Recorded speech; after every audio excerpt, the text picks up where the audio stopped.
Fokus di tengah dunia yang ribut bukan lagi sekadar keterampilan tambahan, melainkan kebutuhan dasar untuk bertahan secara mental. Kita hidup di era di mana perhatian kita terus ditarik ke berbagai arah notifikasi, media sosial, berita, tuntutan pekerjaan, dan ekspektasi orang lain. Tanpa disadari, pikiran kita jarang benar-benar hadir di satu hal. Kita sibuk, tetapi tidak fokus. Bergerak, tetapi tidak mendalam. Banyak orang merasa lelah, bukan karena terlalu banyak bekerja, melainkan karena terlalu sering berpindah perhatian. Setiap kali fokus terpecah, otak butuh energi untuk kembali ke jalur. Akibatnya, meski secara fisik tidak melakukan banyak hal, mental terasa terkuras. Disinilah self-mastery berperan. Kemampuan untuk mengelola perhatian dengan sadar, bukan membiarkannya direbut oleh hal-hal yang paling berisik. Dunia yang ribut cenderung memberi ilusi urgensi. Segala sesuatu terasa harus ditanggapi sekarang juga. Padahal, tidak semua yang mendesak itu penting.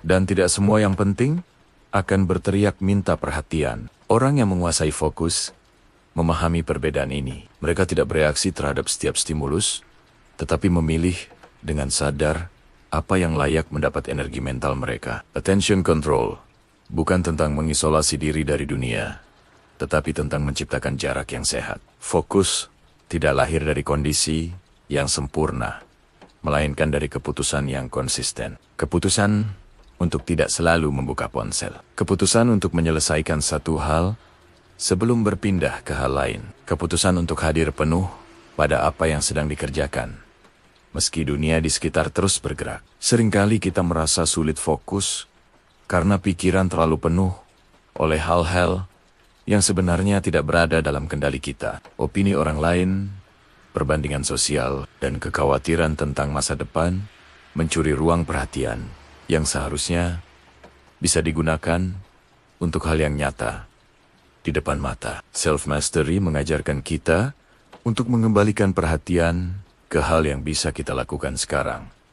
Di momen ini, fokus juga bukan soal memaksakan konsentrasi tanpa henti. Justru, fokus yang sehat lahir dari ritme yang seimbang antara kerja dan jeda. Saat perhatian terus dipaksa tanpa pemulihan, kualitas fokus menurun. Mengelola perhatian berarti tahu kapan harus menyelam dalam dan kapan harus naik ke permukaan untuk bernapas. Ini bukan kemalasan, tetapi strategi keberlanjutan. Orang yang mampu menjaga fokus di dunia yang ribut biasanya tidak paling cepat, tetapi paling konsisten. Mereka mungkin tidak terlihat sibuk, tetapi progresnya nyata. Mereka memahami bahwa perhatian adalah sumber daya terbatas. Ketika perhatian habis di hal yang tidak penting, tidak ada yang tersisa untuk hal yang bermakna. Dalam jangka panjang, kualitas hidup sangat ditentukan oleh kemana perhatian kita mengalir. Apa yang sering kita perhatikan akan membentuk cara kita berpikir,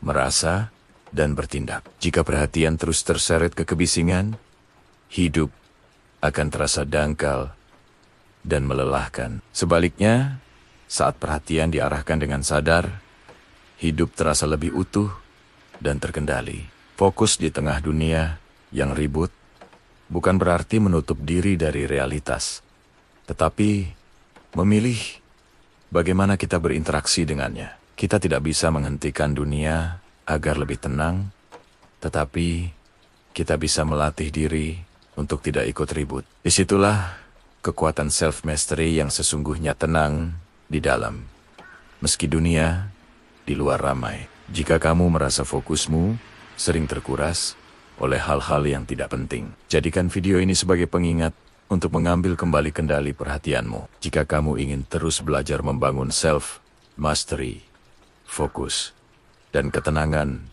di tengah dunia yang semakin bising. Dukung channel ini dengan subscribe dan bagikan video ini ke orang terdekatmu yang mungkin juga sedang berjuang menjaga fokus, karena hidup yang terarah selalu dimulai dari perhatian yang terjaga.